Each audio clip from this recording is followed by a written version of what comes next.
Ya, tema kita nih agak kurang membahagiakan. Iya, sebenarnya kurang menyenangkan Iya, ya. kurang menyenangkan, Betul. tapi apapun yang terjadi, itulah yang harus kita syukuri, begitu Pak ya? Betul. Nah, iya. Saudara pendengar, di awal kami ingatkan, kami menunggu suara Anda di 0811 5012 304 ya. Pagi hari ini kita akan berbincang-bincang dengan Pak Marzuki berkaitan dengan dampak perceraian ya.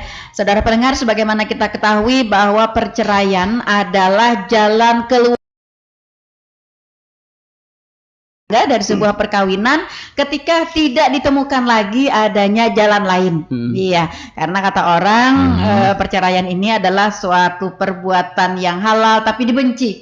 Iya, dibenci. Iya. Dan tentu saja karena Allah Ta'ala membenci, ya tidak menganjurkan, tentu dampak-dampak yang ditimbulkan akibat perceraian ini sangatlah banyak. Bukan hanya bagi kedua belah pihak ya Pak ya, suami istri, tapi juga bagi anak, bagi keluarga yang lain, belum lagi harta gono gini dan lain sebagainya. Nah, berikut ini akan disampaikan dulu nih penjelasan awal oleh Pak Marzuki ini tentang dampak perceraian.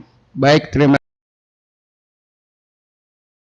Assalamualaikum warahmatullahi taala wabarakatuh. Waalaikumsalam warahmatullahi wabarakatuh. Pengantar talkshow kita pada hari ini tentang dampak perceraian. Jadi dalam suatu perkawinan tentu semua orang menghendaki kehidupan rumah tangga yang bahagia. Iya. Betul. Satu kali dalam seumur hidup begitu Pak ya. Betul. Iya. Sebagaimana amanat undang-undang perkawinan nomor 1 tahun 2000 tahun 74 ya. Artinya haruslah sesuai dengan keluarga yang bahagia, kekal, rukun. Tetapi ya yang namanya adalah urusan perjodohan. Jodoh bisa langgeng sampai akhir. Tentu akhirnya tiada lain sebuah perceraian akan terjadi. Nah, cerai sendiri tentu ada 3 hal. Yang pertama karena salah satu pihak meninggal dunia, cerai mati. Cerai talak karena suaminya yang kalau istrinya warga non muslim, tentu proses pengajuan permohonan perceraian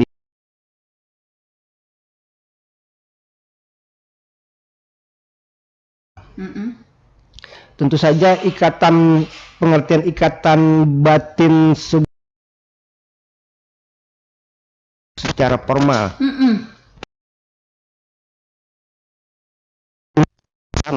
Artinya Tapi dengan juga- bermodalkan cinta begitu Pak ya. Bukan Tapi kita juga banyak komponen yang harus mendukung ke arah situ. yang harus dipenuhi. Iya, betul. Iya, betul. Nah, yang sering tidak dibaca oleh satu pasangan, misalnya sudah terjadi perselisihan, pertengkaran, yang terus-menerus sampai mungkin KDRT. Yang penting cerai dulu, cerai. Sementara dampak turunan dari perceraian begitu banyak, begitu luas. Makanya dalam sebuah persidangan perceraian kami utamakan mediasi. Akan kami gambarkan kepada para pihak tersebut, ini loh dampaknya. Dampak bagi yang bersangkutan, dampak bagi anak yang dilahirkan, dampak terhadap keluarganya, dampak harta bendanya, dan juga lingkungannya. Sekarang tentu yang kami utamakan dalam sebuah keputusan pengadilan adalah bagaimana bisa meminimalkan bahaya daruratnya. Kalau daruratnya lebih kecil kami ambil. Kalau toh ternyata memang sudah lama pisah, tidak dikabulkan, buat apa? Menggantung. Sementara masa depan harus terus dijalani. Maka tentu sebuah perceraian mau tidak mau, suka tidak suka harus segera diputuskan. Nah, itu yang terjadi, Bu. Kalau misalnya begini Pak, tadi kan karena meninggal dunia mutlak ya Pak ya, nah, tidak bisa tidak harus ada. Nah lalu ada tadi disebutkan oleh Pak Marjuki tentang adanya perselisihan. Nah perselisihan yang terus menerus mungkin tidak bisa didamaikan. Nah lalu dalam hal ini pengadilan agama sendiri Pak memandang perselisihan yang terjadi ini seperti apa? Karena bisa terjadi seperti ini Pak. Tapi yang ini sebelah pihak yang ingin bercerai ya, sebelah pihak tidak mau bercerai. Sebenarnya memang terjadi sebuah percekcokan, pertengkaran setiap hari gitu ya, ada terus memang kalau unsurnya yang secara terus menerus memang sudah memenuhi. Tetapi sebelah pihak tidak mau. Nah, lalu dalam kondisi perselisihan seperti ini seperti apa Pak pengadilan agama sendiri menyikapinya? Ya. Tentu dalam sebuah perkara perceraian dengan alasan sering terjadinya pertengkaran, perselisihan, itu akan kami kejar, kami gali. Tidak hanya pengakuan yang bersangkutan, tapi juga bukti-bukti lain. Tetapi juga alasan yang diajukan, pokoknya pengen cerai. Apa alasannya? Tidak bisa menyebutkan. Tentu ada hal yang ditutup-tutupi.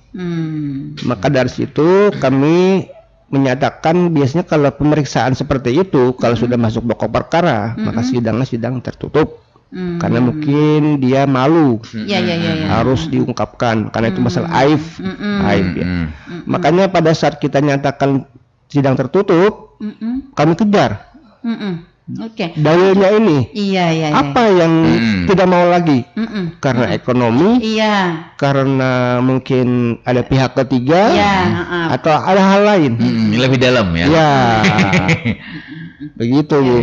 Oke. Karena memang ada begini, setiap hari memang kalau rumah tangga berselisih paham, bercekcok kan sebenarnya biasa aja ya. Kalau bagi orang-orang sih sebagian menyebutnya itu adalah sebagai bumbu ya Pak ya. Nah, tapi setelah itu tapi setelah itu nanti akan baik lagi. Tapi besoknya akan bertengkar lagi gitu ya karena memang permasalahan yang lainnya, bisa juga permasalahan anak, non ekonomi dan lain sebagainya. Nah, dalam kondisi-kondisi seperti ini memang ada sebelah pihak saya sudah kada tahan lagi gitu ya. Nah, kada tahan lagi Pak saya karena setiap hari ini rasanya hati ulu ini kada ada bahagia. Nah, selalu bertengkar. Tapi salah satu pihak menyebutkan bahwa kalau bagi saya kada apa-apa bertengkar itu biasa aja dan kami karena baik lagi. Habis itu memang akhirnya bertengkar lagi. Nah, menyikapi Pak, ini kadang-kadang ngotot nih yang pihak yang satu ini yang tidak mau bercerai, tapi pihak yang satu yang ingin bercerai juga ngotot juga gitu. Hal seperti itu sering tidak kami kabulkan.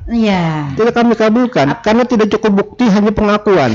Sementara pihak suaminya merasa kami tetap orang Malaysia saja.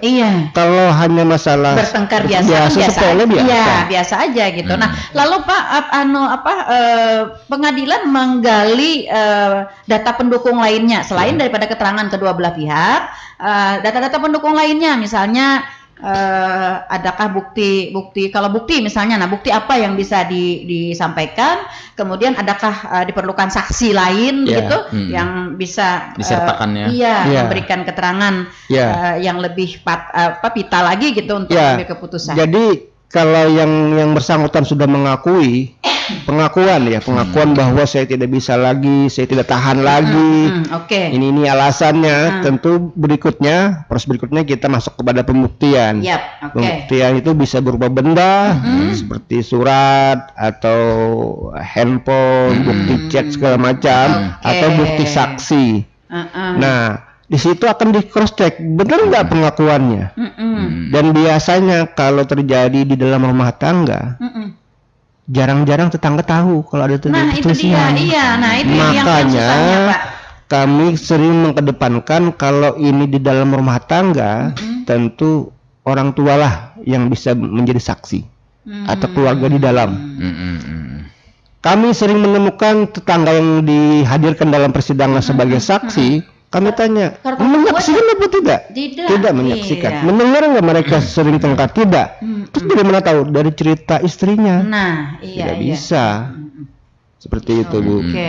Nah ini kadang-kadang yang susah ya, yang susah dicari ya, saksi yang ada juga memang Pak orang-orang yang memang mendengar gitu ya, mendengar ada pertengkaran gitu. Kalau bahasa Banjar ini orang berkencangan, nah, orang tetangga berkencangan di sebelah. Habis itu kadang-kadang juga gedaguman. Nah. Mariaman loh. Ya, gedaguman. Tapi kan secara langsung mereka tidak melihat, tidak melihat. Nah, hal seperti ini juga kan tidak bisa juga diambil sebagai saksi yang dapat sebagai salah satu yang dapat memutuskan gitu Pak ya. Nah, lalu dalam hal seperti ini Pak, pengadilan agama sendiri kan sebelum bercerai ada mediasi ya. Betul. Ada mediasi dulu. Nah, apakah mediasi ini bisa dilakukan beberapa kali begitu Pak? Sekali mungkin tetap ngotot nih. Ulun memang hendak cerai itu Bang pokoknya. Tapi yang satu ini ulun kada, ulun masih sayang, ulun masih cinta. Nah, setelah itu dicarikan bukti saksi gitu kan. Tapi saksi dan bukti ini sangat terbatas gitu. Nah, lalu proses berikutnya ini seperti apa Pak? Ya, kita dari awal dulu setelah mereka hadir kedua-duanya dipanggil tentu mediasi. Tapi sebelum mediasi ketua majelis menasehati. Oh iya. Ya tidak usahlah diajukan kembali rukun. Tetapi tetap ngotot, akhirnya lanjut ke sidangnya ke tahap mediasi. Mediasi sendiri kami SOP-nya metodologinya banyak. Tidak hanya langsung hadir kedua-duanya dengan hadir mediator. Mungkin pertama istrinya dulu dipanggil, dinasihati, diberikan gambaran bagaimana dampak sebuah perceraian. Selesai, kemudian lagi suaminya lagi dipanggil, atau mungkin kedua-duanya. Kedua-duanya. Pengadilan sendiri berarti bisa menimbang ya Pak ya, apakah ini dipanggil kedua-duanya bersamaan gitu atau misalnya hanya satu-satu dulu kan bisa juga nih ketika sama-sama emosi, sama-sama ngotot gitu ya. Kalau pas dipanggil berdua kan tidak ada pokok penyelesaian. Masing-masing saling kami menemukan di hadapan hakim mediator mereka saling menyahut. Kadang juga bertengkar di hadapan mediator mereka. Makanya kita salah satu. Tapi juga mungkin tidak hanya sekali mediasi. Iya betul. Kami beri waktu untuk berpikir di rumah, kemudian musyawarah dengan keluarga. Ada lanjut lagi mungkin tanggal berikutnya mediasi lagi. Oke, Pak, dari pengajuan awal, dari pengajuan pertama kepada mediasi pertama ini kira-kira waktunya biasanya berapa Pak? Ya setelah mereka hadir kedua-duanya pada saat sidang pertama, tentu mereka lanjut untuk menempati ruang mediasi. Hari itu juga. Hari itu juga. Kita sediakan hakim mediator, kemudian di situ apakah ternyata diperlukan waktu tambahan untuk mediasi, maka akan ditunda lagi. Biasanya dalam standarnya itu kami sediakan waktu 40 hari atau 30 sampai 40 hari untuk mediasi. Begitu. Jadi diberikan waktu, mungkin kalau siapa tahu mungkin dalam seminggu itu masih panas. Ya betul, masih belum panas. Dingin ya. Belum merenung, karena tengah malam hanya merenung. Oh ternyata, setelah pisah ranjang merasa sendiri. Sepian ya. Mengingat kebaikan pasangan gitu ya. Mengingat pertama kali kita jatuh cinta seperti apa gitu ya. Indah-indahnya lah diingat dulu. Nah akhirnya ya artinya dalam hal ini kan pengadilan agama tidak serta-merta ya Pak ya, tidak serta-merta mengabulkan permohonan cerai ya ketika bukti dan saksi atau klausulnya tidak mendukung gitu ya. Betul. Nah, jadi kami pernah juga menemukan tidak hadir pasangannya pada sidang pertama, tapi oleh yang bersangkutan saya ingin mencabut. Ya kami syukur alhamdulillah. Dia menyatakan saya akan rukun lagi dengan istri. Iya betul. Apa alasannya? Dia cerita bahwa semenjak dia mendaftar perceraian, ternyata anaknya sakit. Jadi karena kasihan anak tidak mau bapak sama ibunya berpisah. Sakit. Jadi dengan bukti di pencabutan mudah-mudahan anaknya sehat kembali. Nah itu ya. Itu jadi juga yang sering terjadi. Jadi tidak hanya karena salah satu pihak mau menerima mengalah sehingga terjadinya rukun kembali, tapi juga faktor luar seperti anak atau orang tua yang memberi nasihat. Betul. Ya, artinya ya dalam hal ini bagi masyarakat nih ya khususnya para pendengar Radio Tuntung Panang FM ya untuk mengajukan permohonan perceraian kita harus mikir beberapa kali gitu Pak ya, beberapa kali. Jadi jangan sampai nanti kan perceraian ini menjadi sebuah penyesalan ya bagi keluarga. Nah, lalu Pak sejauh ini apa saja nih dampak perceraian yang terjadi? Ya baik, bagi kedua belah pihak dulu nih Pak, Ya, bagaimana? dampak pertama bagi yang bersangkutan, statusnya kan berubah. Iya. Dari menikah, perjaka jadi menjadi duda, Iya. perawan jadi janda. oke. Ya mungkin Mas Iwan enak nggak disebut duda atau janda? Ya, status janda di masyarakat kan agak sedikit kurang enak dipandang. Iya, Itu juga dampak bagi yang bersangkutan, dampak psikologisnya. Ya, Psikologis. tidak enak menjanda sebenarnya. Iya, oke, Kemudian betul. yang kedua dampaknya ada anak-anak.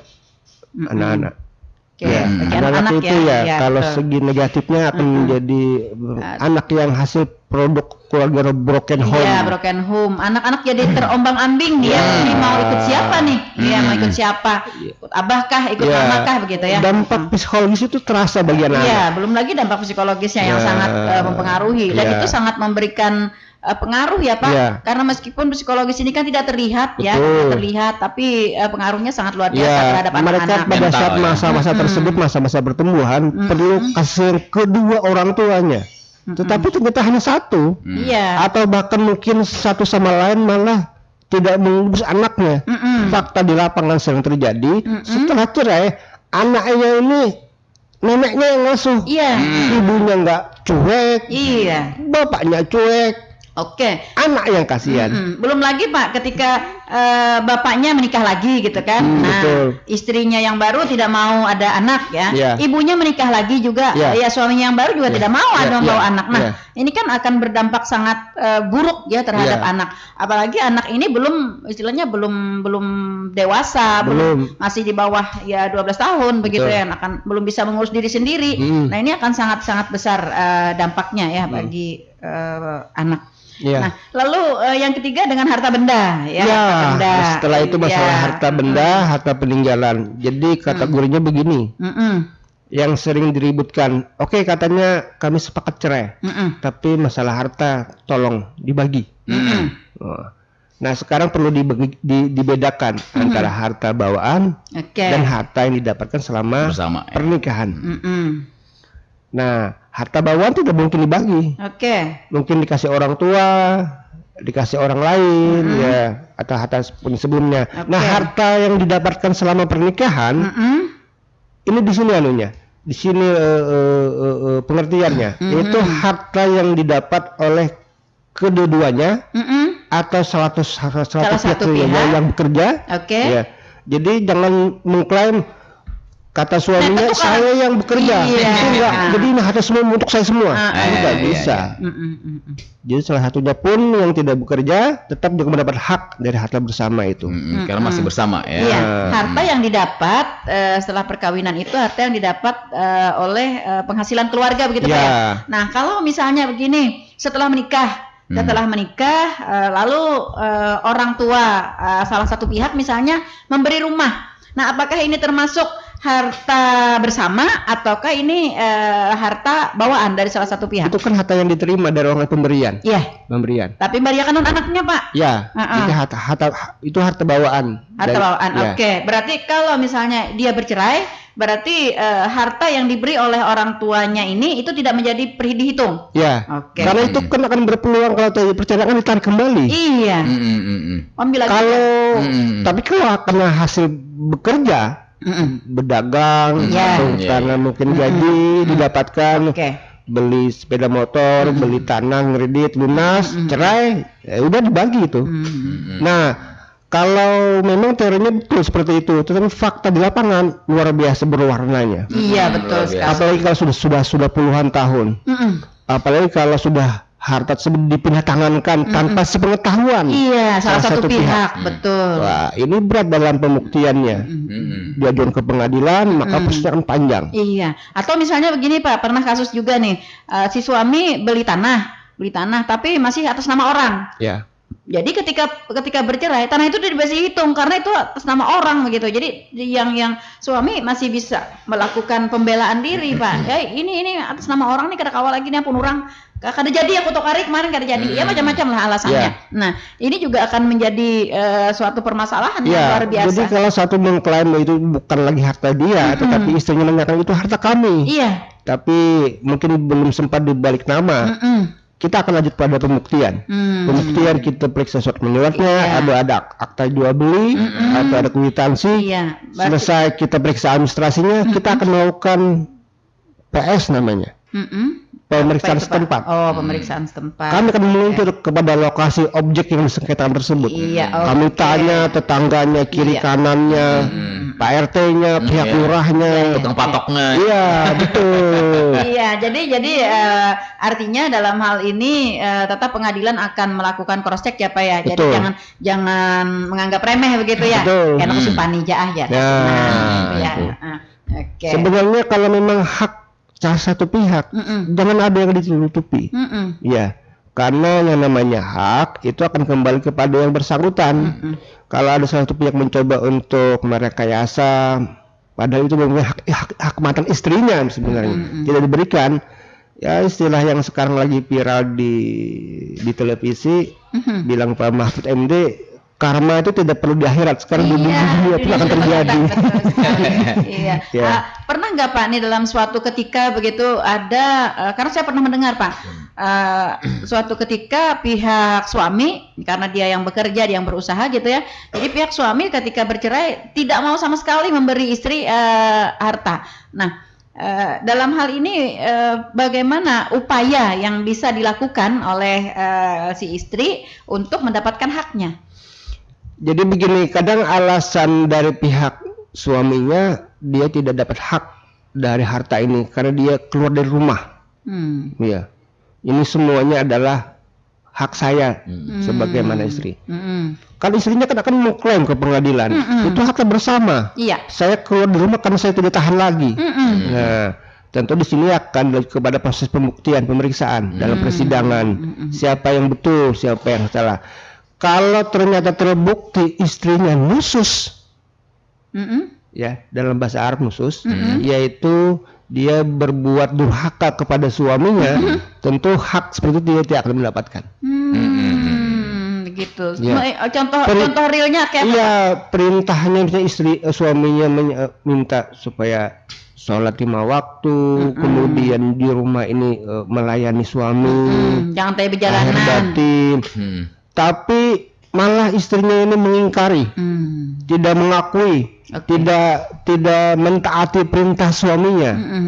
Ini kan istri kan yang berbuat khusus, durhaka kepada suami. Jadi kalau dia akan mengklaim harta bersama, ini akan berpeluang dia tidak akan mendapatkan karena dia sudah berbuat durhaka kepada suaminya. Nah, itu.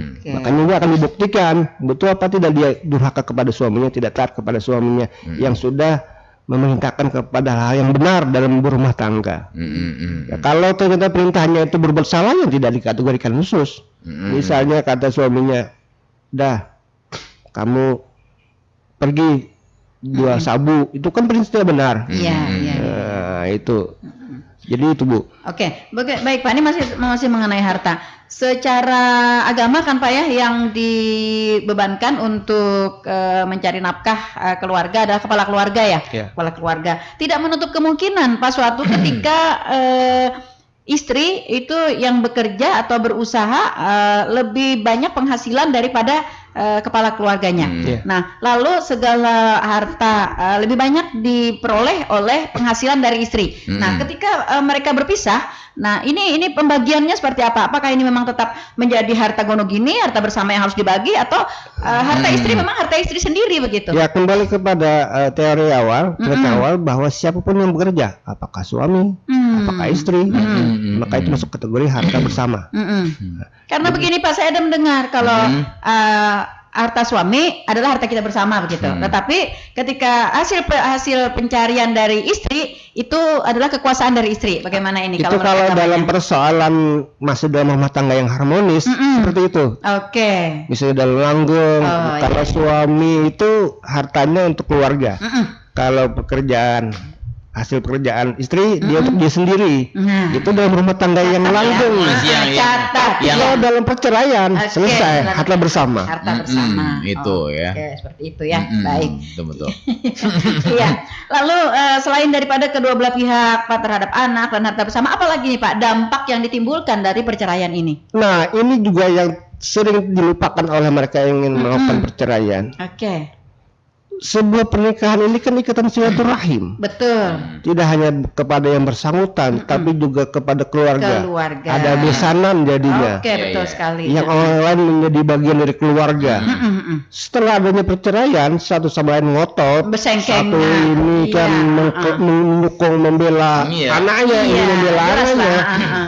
Renggang hubungan. Iya, bahkan gak dapat teguran Pak ya. Nah, jadi itu yang terjadi. Memutuskan silaturahmi. Iya. Padahal jelas dalam agama Islam siapa yang memutuskan silaturahim? Iya. Sudah ada ponisnya. Maka dari itu ini bisa jadi dampak. Ini keluarga besar setelah adanya perceraian pecah.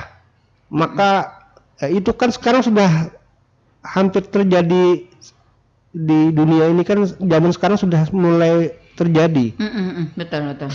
Kita menemukan sering dalam persidangan pihak suaminya menghadirkan saksi dari orang tuanya, pihak istrinya menghadirkan saksi dari orang tuanya, bertemu di ruang sidang. Tidak bertegur sapa. Anak nyawa toh aja. Anak nyawa padahal anak seorang. Anak kamu yang salah, anak saya yang benar. Iya terbayang Pak saya di ruangan ya. Ya bisa dibayangkan. Nah lalu Pak dalam hal ini ya selain daripada kedua belah pihak, anak, harta, keluarga juga. Nah kemudian dampak lainnya Pak masih ada? Ini persoalan lingkungan. Oke. Yang ketiga, yang lebih luas. Lingkungan. Oke. Sebuah lingkungan yang baik itu kan dibentuk dari keluarga yang bagus. Ya. Ada kekompakan, ada keharmonisan, ya. Ada kerukunan. Yang ini terjadi kawan-kawan yang punya jabatan sebagai ketua RT, mereka begitu pusing ya mengurus warganya yang bercerai. Tetapi kalau di RT itu tidak ada yang bercerai, harmonis. Iya, adem-adem aja gitu Pak ya jadinya. Mau kegiatan acara gotong royong. Ya, berkumpulan kesan 17-an. Ya. Lagi bahan yang lain kededai. Iya, rasa was-was juga ya Pak ya. Masyarakat yang lain dengan yang lain kan tidak ada juga rasa was-was. Karena begini kadang-kadang seperti apa yang tadi Bapak sampaikan. Namanya duda, namanya janda gitu ya, tinggal di rumah sendirian gitu kan ya. Masyarakat juga was-was. Padahal ada keluargakah yang belang yang masyarakat tidak tahu nanti dikira apa begitu ya. Nah, itu akhirnya juga akan memberikan dampak was-was juga kepada lingkungan. Yang khawatir itu yang sebelah tetangganya, sebelah rumahnya. Jangan sampai suaminya ngelenong sebelah. Sama tetangga ya. Nah, itu juga menjadi kekhawatiran bagi ibu-ibu yang lain. Karena ada janda di situ. Bukan hanya tetangga sebelah Pak, bisa aja tetangga ujung sana juga ya. Nah, akhirnya satu kampung jadi resah gitu ya. Nah, itu juga akhirnya akan menimbulkan saling mencurigai. Tidak nyaman jadinya dalam lingkungan tersebut. Itu dampaknya. Oke. Baik Pak, dalam hal beberapa hal ya dampak-dampak yang ditimbulkan akibat perceraian ini. Nah lalu pengadilan agama sendiri Pak, ketika sudah memang terjadi perceraian tidak bisa tidak begitu ya. Nah lalu bagaimana cara meminimalisir dampak-dampak yang akan terjadi akibat perceraian ini? Ya betul, tentu tidak semuanya kami bisa mencarikan jalan keluarnya, tidak semuanya. Karena dari dampak dari sebuah perceraian tentu ada hal-hal yang loss di situ. Ada yang merasa dirugikan. Ya tentu seperti anak yang kehilangan kasih sayang orang tuanya karena sudah pisah. Keluarga yang putus silaturahim, lingkungan yang terjadi was-was kurang kondusif. Nah, yang kami coba untuk tata untuk setelah pasca perceraian, bagaimana anak ini kebutuhan nafkah lahirnya tetap diberikan. Kemudian harta juga harus diselesaikan. Makanya kalau hadir kedua-duanya dalam persidangan, kami lebih enak untuk melakukan mediasi. Karena kalau sepakat keduanya bercerai, lalu kita masuk dalam akta perdamaian, Oke. akta kesepakatan. Oke, sepakat bercerai. Tetapi untuk anak, maka kewajiban mantan suami ini, kewajiban mantan istri ini. Kemudian untuk harta bersama, ini yang maangsul kah ya orang tuh. Nah, ini oke. dibagi, ini dibagi. Bila ikam keluar pada rumah, ikam bayar 2 ko. Nah, dituangkan, ditandatangani kesepakatannya. Oke. Itu bagian dari untuk meminimalkan dampak perceraian. Begitu. Sehingga anak tidak terbengkalai, harta bersama juga, harta benda juga tidak terbengkalai juga karena pasca perceraian. Oke. Akta kesepakatan ini Pak dilakukan setelah diputus Bukan, dalam perceraian atau dalam persidangan? Dalam mediasi. Oke, dalam mediasi. Biasanya ya. mediasi itu 2 kali, 2 hari, dia di tanggal yang berbeda. Oh, begitu. Jadi di tanggal terakhir oleh hakim mediator dibuat draft konsepnya, kemudian disodorkan, dibaca, sepakat, tanda tangan. Iya. Kalau misalnya tidak terjadi kesepakatan, baru mereka mengajukan lagi begitu ya di luar persidangan perceraian mereka begitu. Setelah ada kesepakatan atau tidak ada kesepakatan, tetap lanjut persidangannya. Oke. Kita maju kepada pokok perkara yaitu masalah perceraian. Oke. Baru di Putus situ ada masalah- pembuktian. Oke. Tidak bisa mediasi itu setelah pembuktian, itu di awal persidangan sudah dilakukan mediasi. Nah, syukur-syukur dalam mediasi itu secara sempurna sepakat. Jadi misalnya sepakat mereka untuk mengakhiri perselisihan ini dengan rukun kembali, maka pihak yang mengajukan mencabut. Sering terjadi setelah kita mediasi, dinasihati, semuanya sadar, saling tangis, saling peluk, misalnya kan juga, Iya. ulun salah abahnya Nah, iya. Ada aku yang salah. Saya yang salah aja. Nah, ya udah sepakat dicabut. Kita kembalikan buku nikahnya.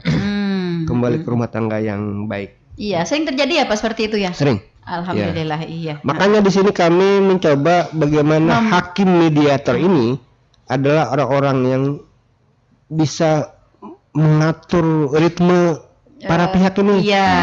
Bagaimana mendalami secara kejiwaannya supaya ada Menyetel emosional. Ya. Iya. Kalau masih ada benang merahnya, ini yang harus kemungkinan yang bisa disatukan Ya. begitu ya. Iya. hal-hal mana yang bisa disentuh supaya bisa kembali merajut yang mungkin terkoyak selama ini kan. Nah, itu. Makanya kami tentu mungkin kemampuan para hakim mediator kan bervariasi. Yap, betul. Ada yang mungkin ya sudahlah, tapi ada yang terus mengejar. Nah, kalau hanya tidak sepakat, masih panas, saya tunda tanggal sekian lagi. Oke. Ada lagi ke sini. Nah, masing-masing berpikir di rumah. Musyawarah dengan keluarga, siapa tahu minggu depan dingin. Iya, betul. Nah, itu. Maka dari itu tentu di sini ada banyak warna yang terjadi dalam mediasi. Iya, mungkin kejelasan Pak.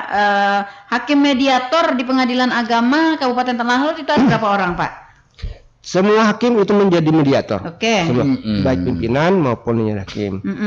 Ada 2 kategori mediator, ada mediator dari pengadilan, ada pengadilan non pengadilan. Oke. Biasanya mereka terdaftar di Mahkamah Agung. Mereka bisa menjadi mediator yang bersertifikat, yang bisa menjadi memediasi di pengadilan. Makanya pada saat mediasi di dalam ruang sidang oleh ketua majelis, biasanya di ruang sidang itu akan dipampang foto dan profil hakim mediator. Pada saat kedua-duanya hadir, ketua majelis akan menawarkan, Bapak, Ibu mediasi, silakan pilih mediatornya. Oh, begitu. Oke. Iya. Kalau mereka udah saya serahkan kepada ketua majelis saja, orang yang menunjuk. Iya. Ini yang akan menjadi mediatornya. Oh, iya. Nah, sekarang adalah bagaimana kemampuan mediator, bagaimana menjalin rumah tangga yang koyak ini kembali menyatukan. Bagaimana tekniknya ya Pak ya, untuk kembali bisa agar tersentuh Ya. nih, artinya gagal atau berhasil, tetap media itu membuat laporan kepada ketua majelis, oke. menyatakan bahwa ini gagal, Mm-mm. tidak berhasil, atau berhasil sebagian. Mm-mm. Nah itu. Ini terkait kejelian nih Pak. Mungkin saya sedikit kembali ke faktor perceraian, dampak sebentar dulu. Faktor perceraian. Kan ke atas Bapak tadi menyampaikan bahwa ada kita harus melakukan sidang tertutup ya Pak ya. Ya karena tidak bisa dihadirkan keduanya karena mungkin alasan berbeda ataupun juga tidak nyaman didengar orang lain alasannya ya. Nah, bagaimana Pak? Ini sedikit pelik nih Pak. Bagaimana dengan ketika seseorang anggap saja istri yang ataupun suami yang ingin cerai, mau syarat, ingin cerai, tapi ada hal yang mungkin diketahui salah satu pasangannya atau istri ataupun suaminya yang tahu bahwa dia ingin menikah lagi. Nah, ini sedikit pelik Pak. Jadi Iya, tapi sang suami atau istri yang tahu sebenarnya ini Ngotot tidak mau. ngotot tidak mau, Iya. menggantung. Ini bagaimana kejelian dari Majelis hakim ya. majelis ya dan menangani Pengadilan agama biar sendiri menggantung juga. biarnya kada kawin lagi. Iya. Nah, biar Padahal sebenarnya memang ini bagaimana ini? intinya sudah tidak bisa dipertahankan sebenarnya ya, tapi karena ada niat ingin menggantung Nah, gitu ya, itu. supaya dia Iya. tidak bisa menikah lagi begitu. Itu sering terjadi. Iya. Jadi sampai putusan pun selesai, maka salah satu pihak itu mengajukan banding. Banding keluar putusan banding, dia mengajukan kasasi lagi. Itu waktunya kan berbulan-bulan. Iya, iya. Menggantung dia Iya. supaya akta cerai tidak keluar. Iya. Karena akta cerai tidak keluar, maka yang bersangkutan tidak bisa nikah dengan orang lain. Itu menggantung. Ya kalau persoalan niat yang bersangkutan seperti itu, ya ingin menggantung, tetapi alasannya bisa diterima, ya terus prosesnya. Tetapi kalau menggantung itu mengada-ngada, Iya. Lo masa sayang? Iya. Tapi bari duit kada, nyari ki hari-hari, bahkan memukuli. Nah, itu dia. sebenarnya begini, kadang dalam rumah tangga itu harmonis saja, harmonis baik, tetapi ada niat dari suaminya untuk menambah istri. Poligami ya. Dari itulah mulai terjadinya konflik. Padahal mungkin selama ini harmonis, bagus, iya, ada iya. rukun. Cuman kalau kau menerima itu aja. Iya. Kadang klimado aja. Padahal namanya baik aja. Iya. Misalnya. Nah, akhirnya kan kembali lagi nih kepada persyaratan-persyaratan poligami kan Pak ya? Iya. Iya. Kan ada apa-apanya juga kan poligami. Nah, iya. Persyaratan poligami intinya Bu Iya, ya. iya. Persyaratan poligami. Iya. Ya itu tadi banyak kita dengar seperti Ya, itu. sebenarnya begini, kalau yang seperti itu sepanjang alasan yang disampaikan bisa diterima dan bisa dibuktikan dan dibenarkan menurut ketentuan hukum agama Islam dan ketentuan negara, maka misalnya di situ akan lanjut. Ya. Tetapi kalau alasan mengada-ngada, tidak benar atau cenderung merekayasa, ketahuan dalam kita kita gali, kita korek, ketahuan bahwa dia merekayasa, menggantung ya, mengada-ngada, tentu tidak akan kami kabulkan. Ya. Akan ketahuan Pak ya? Iya. Akan ketahuan ya karena Ya. alasan mengada-ngada gitu Ya, ya. pada saat di persidangan dia ngomong begini-begini, tapi Iya, kan dalam persidangan Tidak bisa harus dibuktikan. jujur loh, ini. Iya. Ya. Karena kan paling tidak disumpah kan Pak ya? ya, Iya. pada dasarnya manusia itu tidak pandai berdusta. Ya. Pada dasarnya. Pada dasarnya. Tetapi Jadi ya, tapi dalam persidangan ini yang namanya majelis hakim kan mereka kan ada punya pendidikannya. Mereka dibekali bagaimana mengorek keterangan supaya orang tidak bisa berdusta. Iya. Kan ketahuan dari raut mukanya, Iya. dari gaya gesturnya, ketahuan ini berdusta, ada yang ditutupi. Iya. Belum lagi kepada saksi ya Pak ya? Iya. Iya. Betul, saya sepakat tadi apa yang disampaikan oleh Pak Marzuki. Sejatinya ya, manusia itu tidak bisa berdusta. Betul. Ya, cuman karena kepentingan sehingga dia berupaya untuk berdusta. Iya. Tapi jangan khawatir ya, pihak-pihak pengadilan agama sudah dididik sedemikian rupa untuk menggali data ya Pak ya. Betul. Nah, nanti akan terungkap ya apakah ini memang dari lubuk hati yang paling dalam atau memang hanya ini ada intrik-intrik tertentu gitu ya. Nah, sehingga akan diambil sebuah keputusan yang terbaik begitu Pak ya untuk kedua belah pihak. Kami dalam pembuktian dan pemeriksaan itu kami mencoba untuk menggali seluas-luasnya supaya pada saat membuat pertimbangan hukum akan jelas, akan bagus pertimbangan hukumnya dalam mengambil sebuah keputusan. Tetapi kalau kami tidak bisa mengorek secara maksimal, tentu akan berpengaruh kepada nilai sebuah putusan. Nah, Pasti. tapi kalau dibuka semua sampai tidak ada lagi yang mengajukan saksi, sudah cukup katanya, cukup. Bagaimana keterangan tambahan? Cukup. Apakah ada saksi lagi yang menghadirkan? Sudah cukup. Oke, kalau sudah cukup, bagaimana kesimpulan pihak suami? Bagaimana kesimpulan pihak istri? Setelah kesimpulan selesai, baru biasanya kita musyawarah majelis. Setelah musyawarah majelis, baru pembacaan putusan. Iya, mengabulkan atau tidak mengabulkan Ya. gitu ya. Oke.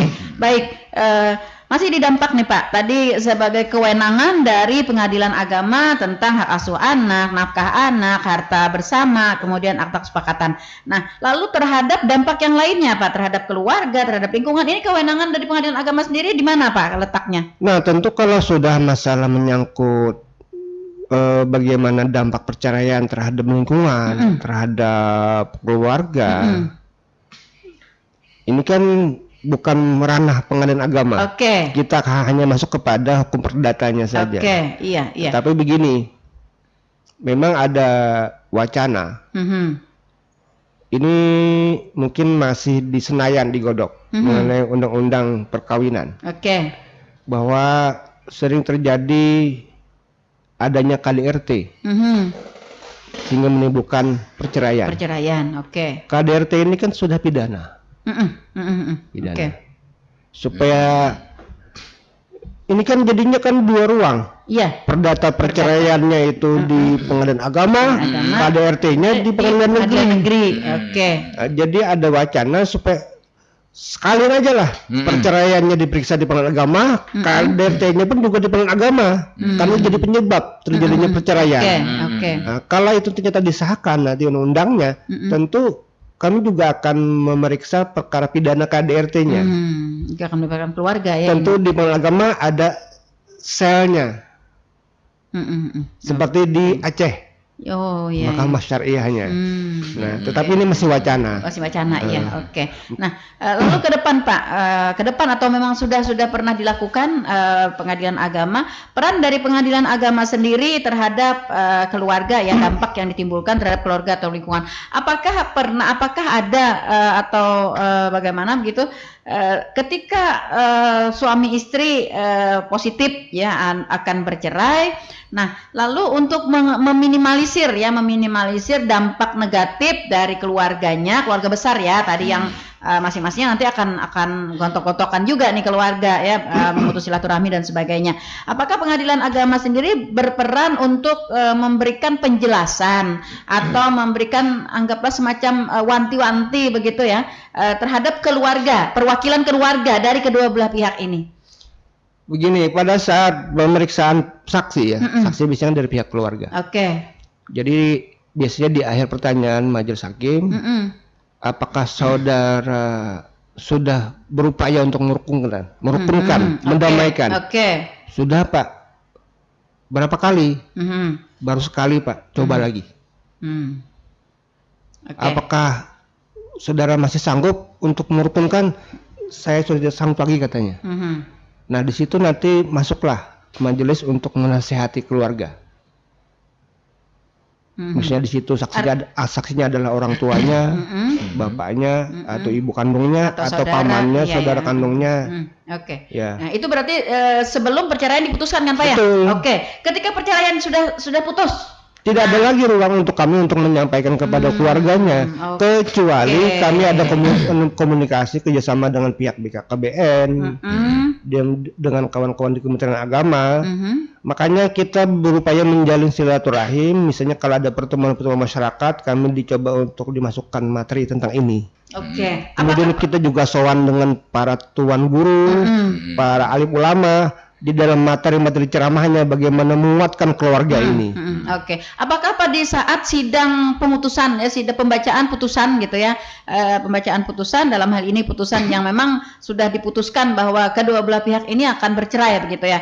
Nah, di dalam sidang pertama itu misalnya diwajibkan misalnya hadir dari perwakilan dari keluarga kedua belah pihak, suami istri, kemudian juga ada perwakilan dari misalnya tokoh masyarakat atau misalnya tetuha masyarakat atau orang yang berkompeten di masyarakat itu, misalnya kayak kepala desa, ketua RT misalnya. Ketika pada saatnya putusan pengadilan itu diputuskan, para keluarga ini diberikan kembali arahan oleh pengadilan agama bahwa ini putusan sudah diputuskan bahwa antara si A dan si B memang tidak bisa lagi untuk disatukan, dan mereka sudah sepakat untuk berpisah, bercerai, sudah diputuskan oleh pengadilan agama. Nah, diharapkan orang tua atau keluarga dari kedua belah pihak agar dapat tetap menjaga silaturahmi, atau bagaimana begitu? Selama ini seperti apa, Pak?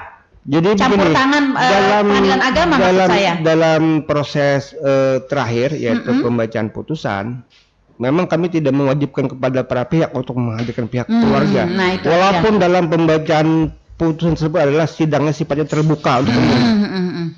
Jadi sering kami membacakan putusan hanya dihadiri oleh kedua belah pihak saja. Nah, itu dia, iya. Sementara keluarganya tidak hadir. Tidak hadir, oke. Dan begini, kewajiban membawa keluarganya dalam persidangan, dalam pembacaan putusan itu bukan atas perintah pengadilan, tapi hanya dihimbau bahwa besok pembacaan putusan yang wajib hadir adalah yang bersangkutan.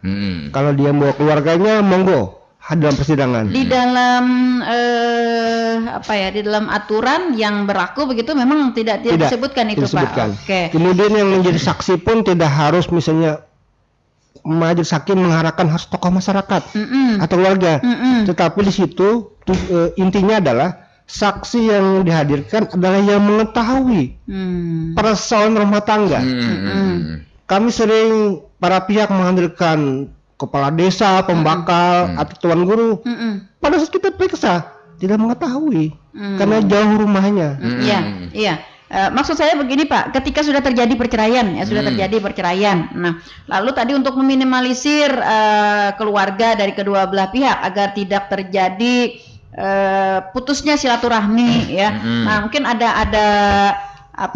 pengarahan dari pengadilan agama. Kemudian untuk lingkungan ini kan biasanya diketuai kalau ketua RT atau kepala desa begitu ya. Nah, kepala desa dapat mengetahui bahwa antara yang suami dengan istri tadi yang sudah bercerai, apakah suami yang masih menetap di desa itu, apakah si istri yang masih menetap di desa itu. Nah, sehingga kepala desa atau ketua masyarakat itu sendiri dapat dapat monitoring atau dapat melakukan pendampingan atau apa begitu. Nah, seperti itu maksud saya. Ya, kalau kewenangan pengadilan sampai ke situ tidak ada. Tidak ada. Oke. Kami hanya bisa mencoba untuk menjalin komunikasi kerjasama dengan pemerintah daerah. Oke. Karena seperti aparatur desa seperti RT, RW itu di bawah koordinasi pemerintah daerah. Kalau ternyata ada misi pertemuan ketua RT sekecamatan Pelihari, kami diminta untuk hadir, akan disampaikan ini. Akan sampaikan bagaimana peran RT untuk menjaga keharmonisan rumah tangga warganya. Iya, pasca perceraian. Betul. Ya, itu sebenarnya yang ingin sekali kita kejar ya Pak, dari peran dari pemerintah dalam hal ini pengadilan agama ya terhadap kerukunan. Betul. Ya, kerukunan dan kekondusipan dari wilayah itu sendiri. Nah, apakah dimungkinkan Pak misalnya dalam suatu ketika kasus per kasus ya dalam suatu perceraian, kalau tadi sebutkan Pian kalau ada pertemuan RT gitu ya akan disampaikan gitu. Tidak semua RT kan ada permasalahan itu begitu. Betul. Nah, maksud saya kasus per kasus. Ketika kita bercerai, anggap misalnya si A dan si B yang bercerai tinggal misalnya di daerah Pelihari, di daerah Pelihari. Nah, ketika sudah memang besok akan pembacaan putusan positif nih ya, positif akan bercerai begitu. Nah, diberikan surat ya, diberikan surat kepada kepala desa atau kepada ketua RT-nya untuk dapat menghadiri putusan itu ya, pembacaan putusan. Kemudian ada semacam arahan, ada semacam wanti-wanti lah gitu dari pengadilan agama gitu, agar mereka dapat bersiap-siap begitu Pak. Sebagian kan kita tidak tahu atau tidak membayangkan begitu akan terjadi seperti itu gitu. Kalau sampai ke sana, kita belum sampai ke arah situ. Artinya pada saat pembacaan putusan disurati pihak aparatur desanya untuk menghadiri, tidak sampai ke situ. Oke. Lalu pengadilan agama sendiri Pak, ketika terjadi sudah sebuah perceraian, apakah ada pemberitahuan kepada kepala desa bahwa ternyata si A dan si B itu sudah bercerai gitu loh? Kami biasanya hanya menyampaikan kepada pihak kawan-kawan kantor urusan agama yang bersangkutan. Oke. Karena hubungannya mungkin sebetulnya mereka akan menikah lagi. Nah, iya. Nah, Iya. itu. Lalu kepada masyarakat nggak tidak Pak ya? Tidak. Khawatirnya begini Pak, sudah diputuskan di pengadilan, mereka bercerai. Ya, kepala desa nggak tahu nih. Ya, kepala desa nggak tahu, ketua RT nggak tahu. Nah, ya tiba-tiba misalnya Ngumpul lagi? Iya. Nah, mungkin itu atau ya. misalnya tiba-tiba dia ngumpul lagi, atau misalnya tiba-tiba dia ada orang lain yang datang lagi gitu kan. Nah, itu kan menjadi sebuah dampak yang Nah, kalau sudah lepas dari pengadilan putusan selesai, akte cerai diambil, produk kami diambil, maka ini sudah mandiri yang bersangkutan. iya. Kalau dia mungkin kembali rujuk tanpa sepengetahuan KUA, rujuk liar namanya.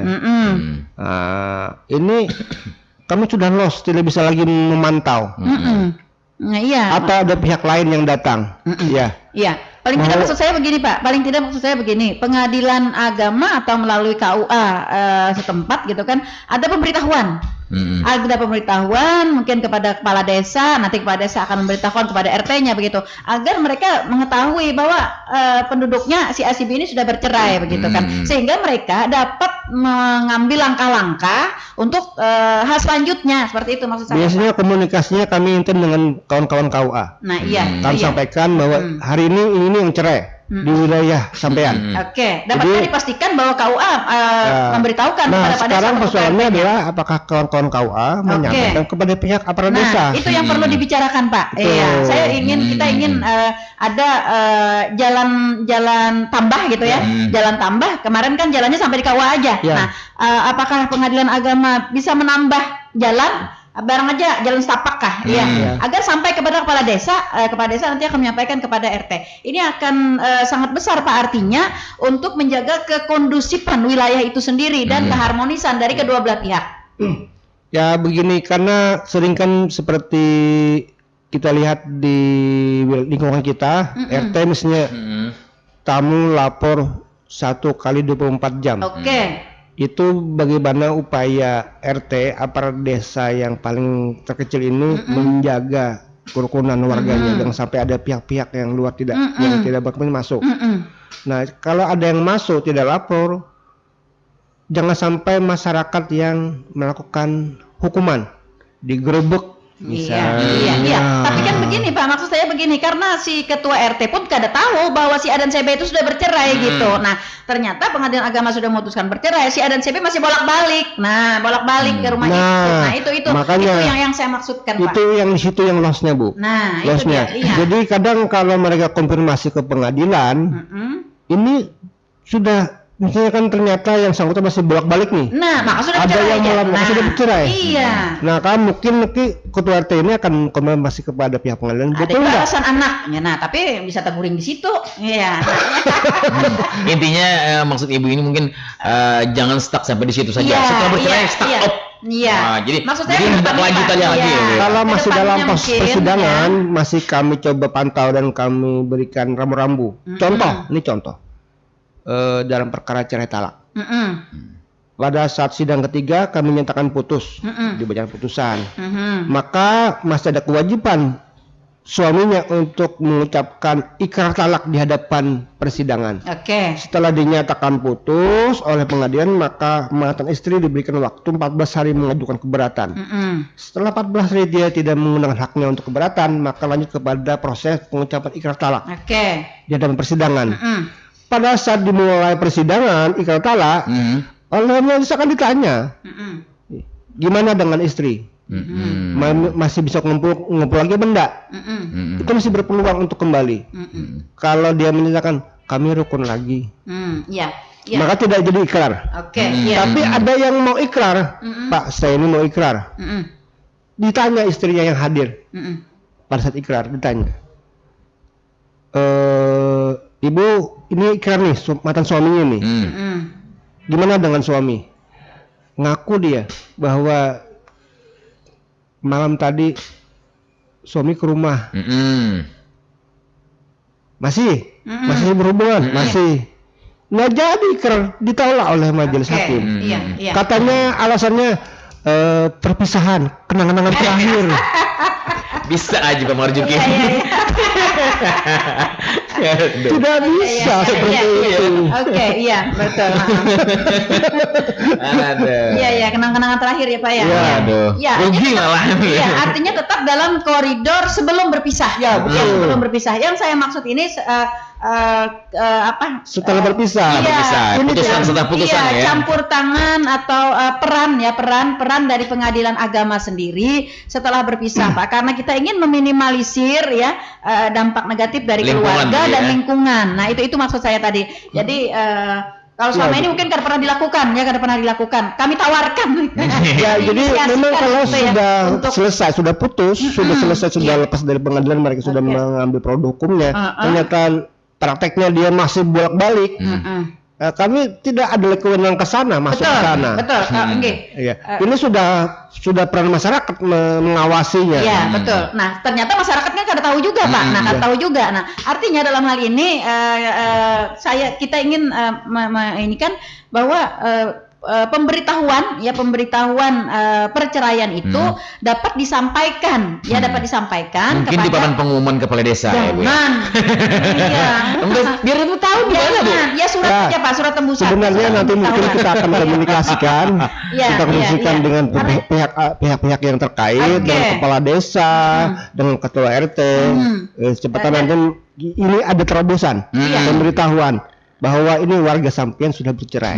Tidak Pak, ini kewenangannya hanya ada di pengadilan agama, mau dan tidak maunya aja Pak. Jadi inovasi mungkin kami memberikan inovasi dari pengadilan agama sendiri ya untuk membuatkan surat pemberitahuan kepada kepala desa setempat ya bahwa si A dan si B dari penduduk DRT ini ya begitu desa ini itu terhitung mulai tanggal sekian sudah bercerai. Nah, itu aja maksud saya Pak. Betul. Nah, itu aja. Kalau selama ini kan belum pernah dilakukan Pak ya. Nah, kedepannya ya agar kita, karena tadi seperti disampaikan oleh Pak Marjuki, kita bahas bersama-sama, begitu besar juga dampak yang ditimbulkan dari keluarga besar, dari lingkungan juga terhadap sebuah perceraian ini begitu ya. Nah, itu aja yang ingin kita inisiasikan. Dan ini mungkin sebuah inovasi ya bagi pengadilan agama. Mungkin yang di lain mungkin tidak ada gitu ya. Nah, tapi kalau sudah kepala desa mengetahui, insya Allah semua akan tahu ya Bu ya. Kita sudah punya upaya ya, upaya. Nah, seperti itu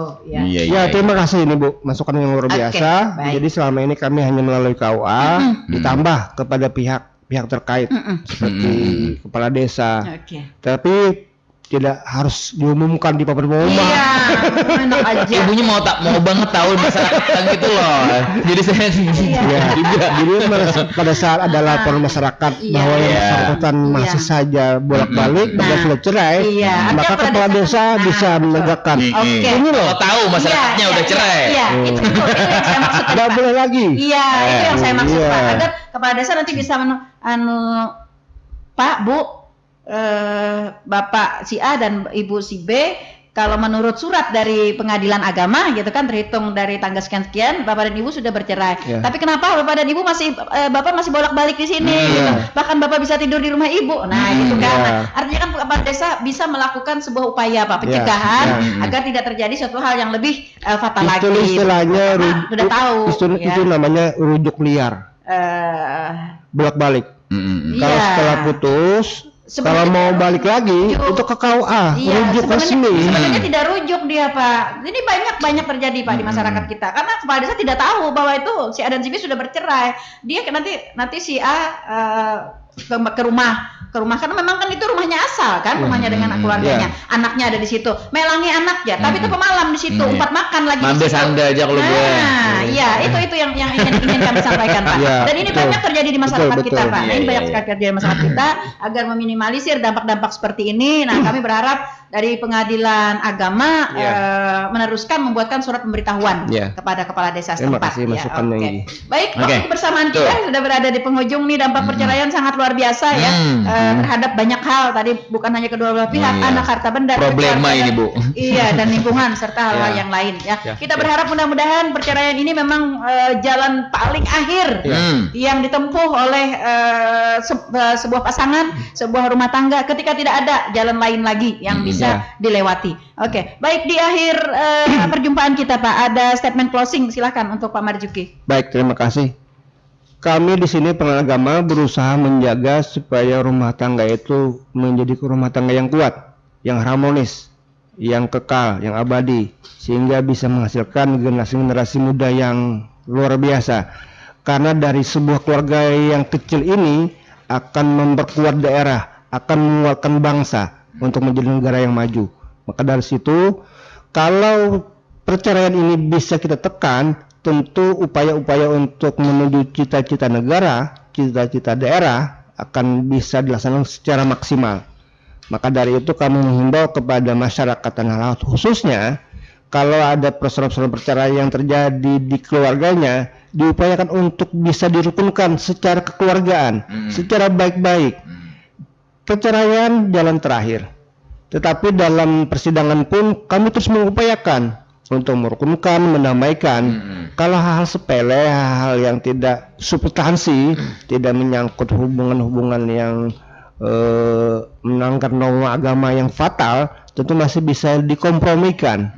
Maka dari itu, tentu upaya kami di sini harus juga didukung oleh warga Tanah Laut. Bagaimana bisa kita menjaga rumah tangga ini dengan menjadi rumah tangga yang baik, rumah tangga yang sakinah mawaddah warahmah, sehingga dengan bisa terwujudnya rumah tangga yang seperti itu akan menguatkan daerah, akan menguatkan bangsa untuk menuju masa depan yang lebih baik. Terima kasih, Bu. Oke, baik. Ya, terima kasih Pak Marjuki. Terima kasih sudah berhadir Pak di ruang inspirasi kami. Mudah-mudahan bincang kita hari ini ya dengan dampak-dampak dari perceraian akan membuka wawasan dan pengetahuan ya bagi para pendengar setia Radio Tuntung Panang FM yang ada misalnya keinginan atau ada niatan atau ada hal-hal yang dapat mengarah kepada perceraian ya, semoga dapat diredam dan diperbaiki kembali ya, karena kita berharap semua para pendengar Radio Tuntung Panang FM semuanya punya keluarga yang harmonis ya, sakinah mawaddah warahmah, berpisah hanya maut yang memisahkan seperti itu ya.